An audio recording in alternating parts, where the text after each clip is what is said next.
സ്റ്റാറും റെക്ടാങ്കിളിനകത്ത് തേനീച്ചയും ഒക്കെ ഇതിൽ വെച്ചിട്ടുണ്ട്. അപ്പോൾ ഞാനൊരു ലാലേട്ടൻ ഫാനാണോ മമ്മൂക്ക ഫാനാണോ എന്ന് ചോദിച്ചാൽ എനിക്ക് അതിന് ഉത്തരവില്ല. എന്നാൽ എനിക്ക് ഇഷ്ടപ്പെട്ട ഒരു നടൻ എന്ന് ചോദിച്ചാൽ അതെനിക്ക് അതിൽ ഒരു പർട്ടിക്കുലർ മതമാകാതിരുന്നാൽ കൊള്ളായിരുന്നു. എല്ലാ മതവും കണക്കാണ്. ഞാൻ അദ്ദേഹത്തിനെ നേരിട്ട് കണ്ടിട്ടുണ്ട് കേട്ടോ. ഒരു എയർപോർട്ടിൽ വെച്ചാണ്. അന്ന് നസ്രിയയും കൂടെ ഉണ്ടായിരുന്നു. പക്ഷേ സാധാരണക്കാരോട് ഫഹദ് ഫാസിലിനുള്ള ആ ഒരു എളിമ. എല്ലാവർക്കും ജൊവീന ജുവൽ വണ്ടേഴ്സ് വ്ലോഗിലേക്ക് സ്വാഗതം. ഇന്ന് നമ്മൾ വന്നിരിക്കുന്നത് എന്തിനാണെന്ന് നിങ്ങൾക്ക് അറിയാമോ?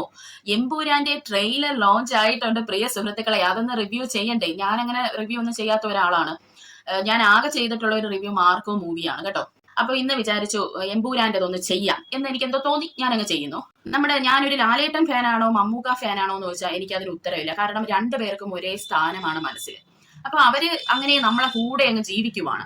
എന്നാൽ എനിക്ക് ഇഷ്ടപ്പെട്ട ഒരു നടൻ എന്ന് ചോദിച്ചാൽ അതെനിക്ക് ആസിഫ് അലിനെയാണ് ഇഷ്ടം. ആസിഫ് അലിയുടെ ഈ ഇടയായിട്ടുള്ള മൂവീസ് ഒക്കെ എടുത്തു വെച്ച് നോക്കിയാൽ തകർക്കുവാണ് ആസിഫ് അലി. കാരണം ആ മൂവീസ് കണ്ടാൽ നമ്മൾ അത് മറക്കുന്നില്ല, കഥകൾ മറക്കാറില്ല എന്നുള്ളതാണ് പ്രത്യേകത. വേറൊരാളെ എനിക്ക് ഇഷ്ടമുള്ളത് ഫഹദ് ഫാസിലിന്. അത് ഞാൻ അദ്ദേഹത്തിന്റെ അഭിനയം പിന്നെ നമ്മൾ പറയേണ്ട ആവശ്യമില്ല. പക്ഷെ ഞാൻ അദ്ദേഹത്തിനെ നേരിട്ട് കണ്ടിട്ടുണ്ട് കേട്ടോ. ഒരു എയർപോർട്ടിൽ വെച്ചാണ്. അന്ന് നസ്രിയയും കൂടെ ഉണ്ടായിരുന്നു. പക്ഷെ സാധാരണക്കാരോട് ഫഹദ് ഫാസിലിനുള്ള ആ ഒരു എളിമയും സ്നേഹവുമാണ് അദ്ദേഹത്തിനെ എനിക്ക് ഇഷ്ടപ്പെടാനുള്ള ഒരു കാരണം ഉണ്ടാക്കിയത്. അന്ന് ആ എയർപോർട്ടിലുള്ള സാധാരണക്കാരുടെതൊക്കെ ഒരു ഡൗൺ ടു എർത്ത് ആയിട്ട് പേഴ്സൺ ആയിട്ട് വളരെ മാന്യമായിട്ടാണ് നമ്മുടെ ഫഹദ് ഫാസിൽ ഇടപഴകിയത്. അപ്പൊ ഫ്രണ്ട്സ്, ഇത് ഐമാക്സിൽ തന്നെ പോയി എക്സ്പീരിയൻസ് ചെയ്യണമെന്നാണ് ഇതിലിപ്പോ അവർ കാണിച്ചിരിക്കുന്നത്. ഇവിടെ നിങ്ങൾക്ക് കാണാം. അപ്പൊ ഐമാക്സിൽ തന്നെ പോയി ഒന്ന് കണ്ടു നോക്കാം. എന്നാലല്ലേ ആ സൗണ്ടിന്റെ ഇതൊക്കെ നല്ല അടിപൊളിയായിട്ട് അറിയണമെങ്കിൽ നമ്മൾ ഐമാക്സിൽ തന്നെ കാണണം. പിന്നെ ഇതില് മൊത്തത്തിൽ കാണുമ്പോൾ നമുക്ക് അറിയാൻ പറ്റുന്ന ഇതൊരു ഇന്റർനാഷണൽ ലെവലിൽ എടുത്തിരിക്കുന്ന ഒരു മൂവി തന്നെയാണ്.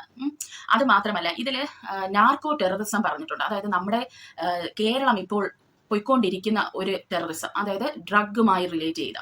അപ്പോൾ അതിനെക്കുറിച്ച് ഇതിൽ സംസാരിക്കുന്നുണ്ട്. പിന്നെ അല്ലാതെ ഈ ISIS പോലെയുള്ള അങ്ങനെയുള്ള ഒരു ഇതിൽ അങ്ങനെ ഒരു എലമെന്റും ഇതിൽ കാണിക്കുന്നതായിട്ട് തോന്നുന്നു. ജിഹാദ് എന്നൊക്കെ പറഞ്ഞ് അതിൽ പറയുന്നുണ്ട്. പിന്നെ ഇതിൽ അവർ പറഞ്ഞിരിക്കുന്ന ഒരു മെസ്സേജ് എന്ന് പറഞ്ഞാൽ ഗോഡ്സ് ഓൺ കൺട്രിയെ എങ്ങനെയെങ്കിലും സേവ് ചെയ്യണം. അതായത് നമ്മുടെ കേരളം ഇപ്പോൾ ആരെങ്കിലും എന്തെങ്കിലും മെഷർ എടുത്ത് സേവ് ചെയ്യണമെന്നാണ് നമ്മളെ പോലുള്ള സാധാരണക്കാരെല്ലാം ആഗ്രഹിക്കുന്നത്. ആ ഒരു എലമെന്റും ഇതിൽ അവർ ഉപയോഗിച്ചിട്ടുണ്ട്, സേവ് ഗോഡ്സ് ഓൺ കൺട്രി എന്നുള്ളത്. പിന്നെ ഇതിൽ കപട മതത്തിനെ പറ്റി സംസാരിക്കുന്നുണ്ട്. അപ്പോൾ അത് ഏതെങ്കിലും ഒരു പർട്ടിക്കുലർ മതമാകാതിരുന്നാൽ കൊള്ളായിരുന്നു. എല്ലാ മതവും കണക്കാണ്. ഈ മതഭ്രാന്ത് വന്നാൽ അറിയാമല്ലോ. അപ്പോൾ എല്ലാ മതത്തിലും ഈ ഭ്രാന്തന്മാരുണ്ട്.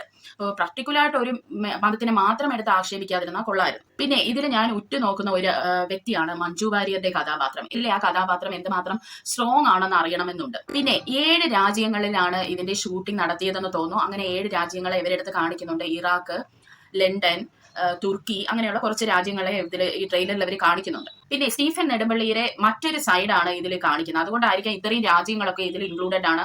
പിന്നെ ഒരു യുദ്ധം തന്നെ ഇതിൽ കാണിക്കുന്നുണ്ടല്ലോ. അപ്പോൾ അതൊക്കെ അതുമായി ബന്ധപ്പെട്ടായിരിക്കും, സ്റ്റീഫന്റെ മറ്റൊരു സൈഡുമായി ബന്ധപ്പെട്ടായിരിക്കുമെന്ന് നമുക്ക് നിഗമനം നടത്താം. ഇതിൽ മറ്റൊരു ഇതെന്ന് പറഞ്ഞാൽ ദൈവപുത്രൻ തന്നെ തെറ്റ് ചെയ്യുമ്പോൾ ചെകുത്താനെ ആശ്രയിക്കണം എന്നുള്ള ഒരു വാക്ക് പറയുന്നുണ്ട്. അത് നമുക്കിനി സിനിമ കണ്ടിട്ടേ എന്താണെന്ന് പറയാൻ പറ്റൂ. അത് മാത്രമല്ല, പിതാവിനും പുത്രനും പരിശുദ്ധാത്മാവിനും എന്ന് വരുന്നിടത്ത് പിതാവിന്റെയും പുത്രന്റെയും ഇടയ്ക്ക് തിരിഞ്ഞ ഒരു ഫ്ലവർ ഓഫ് ഡാർക്ക്നെസ് എന്ന് ഇതിൽ പറയുന്നുണ്ട്. അപ്പോൾ അതും എന്താണെന്ന് നമുക്ക് സിനിമ കണ്ടിട്ട് മനസ്സിലാക്കാം. അല്ലെങ്കിലും ഈ ലൂസിഫറിൽ പറയുന്നുണ്ടല്ലോ, ഈ നന്മയും തിന്മയും തമ്മിലുള്ള യുദ്ധമല്ല, ചെറിയ തിന്മയും വലിയ തിന്മയും തമ്മിലുള്ള യുദ്ധമാണ്. അതാണ് സത്യം. ഇപ്പോഴത്തെ നമ്മുടെ ലോകവും അങ്ങനെ തന്നെയാണ് പോയിക്കൊണ്ടിരിക്കുന്നത്. പിന്നെ പൃഥ്വിരാജിന്റെ വേഷത്തിനെ പറ്റി പറയുവാണെങ്കിൽ അദ്ദേഹത്തിന് ഒരു നായകന്റേതായ എല്ലാ ക്വാളിറ്റിയും ഉള്ള ഒരു വ്യക്തിയാണ്. അപ്പോൾ അദ്ദേഹം നല്ല അടിപൊളിയായിട്ട് തന്നെ വന്നിട്ടുണ്ട്. പിന്നെ നമ്മുടെ ലാലേട്ടന്റെ കാര്യം പറയണ്ടല്ലോ, ലാലേട്ടൻ നല്ല മിടുക്കനായിട്ട് തന്നെ ഇതിലിരിപ്പുണ്ട്. നമ്മളൊക്കെ എക്സ്പെക്ട് ചെയ്യുന്ന ഒരു ലാലേട്ടനെയാണ് ഇതിലിപ്പോൾ കാണാൻ കഴിയുന്നത്. പിന്നെ ഇതിൽ പവറിനെ കുറിച്ച് പറയുന്നുണ്ട്, ഗ്രീഡിനെ കുറിച്ച് പറയുന്നുണ്ട്. എന്ത് കിട്ടിയാലും മതിയാവാത്ത ആർത്തിപ്പണ്ടാരങ്ങൾ, അതാണ് ഉദ്ദേശിക്കുന്നത്. പിന്നെ വെഞ്ചൻസിനെ കുറിച്ച് പറയുന്നുണ്ട്, അതായത് പ്രതികാരം. ഇതൊക്കെയാണ് ഈ മൂവിയിൽ അവര് പിന്നെ പറയുന്ന കാര്യങ്ങൾ. പിന്നെ നമ്മുടെ അംബാസിഡർ കാർ അതുപോലെ തന്നെയുണ്ട്. അതൊരു പ്രത്യേക ഒരു സൗന്ദര്യമാണ് ഈ ഫിലിമിന്റെ. പിന്നെ ഇതില് സാധാരണ പോലെ പൃഥ്വിരാജിന് ഒരു ഇലുമിനിറ്റി ആണെന്നൊക്കെ പറഞ്ഞ് പരത്താറുണ്ടല്ലോ. അപ്പോൾ അതുപോലെ നമുക്ക് തോന്നിപ്പിക്കുന്ന രീതിയിൽ സർക്കിളിനകത്ത് സ്റ്റാറും റെക്ടാങ്കിളിനകത്ത് തേനീച്ചയും ഒക്കെ ഇതിൽ വെച്ചിട്ടുണ്ട്. അപ്പോൾ അതൊരു നമ്മളിൽ ഒരു ആന്റി ക്രൈസ്റ്റ് എലമെന്റ് കൊണ്ടുവരാനായിട്ട് ശ്രമിക്കുന്നതാണ്. എന്ന് വെച്ചാൽ ഇതൊരു സാത്താൻ, ലൂസിഫർ എന്ന് പറയുമ്പോൾ സാത്താനാണ്. അപ്പൊ അതിനെ ഒന്ന് ദൃഢത വരുത്താൻ വേണ്ടി കാണിക്കുന്ന കാര്യങ്ങളാണെന്നാണ് തോന്നുന്നത് പ്രിയ സുഹൃത്തുക്കളെ. അപ്പോൾ എമ്പൂരാന്റെ ടീമിനെല്ലാം ബെസ്റ്റ് വിഷസ്. അപ്പോൾ അടുത്തൊരു വീഡിയോയുമായി വരുന്നവരെ ചിൽഡ്രൻ ബൈ.